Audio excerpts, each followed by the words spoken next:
विदर्भाचं नंदनवन म्हणून ओळख असलेल्या चिखलदऱ्यामध्ये दिनांक 3 तारखेपासून मान्सूनपूर्व वादळी वाऱ्यासह जोरदार पावसाने हजेरी लावली। त्यामुळे चिखलदऱ्याचे सौंदर्य फुललेले पाहायला मिळाले। सध्या कोरोना विषाणूंमुळे येथे पर्यटकांनी पाठ फिरविली असली तरी नंदनवन मात्र चांगलेच फुलले आहे। सकाळी सकाळी पाऊस पडल्यानंतर सर्वत्र धुक्याची चादर पसरली होती, तर हवेमध्ये सुद्धा गारवा निर्माण झाला होता।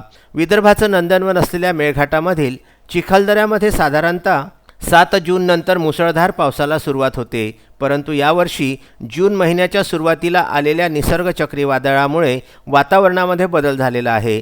त्याचाच परिणाम सध्या मेळघाटामध्ये दिसून येत आहे।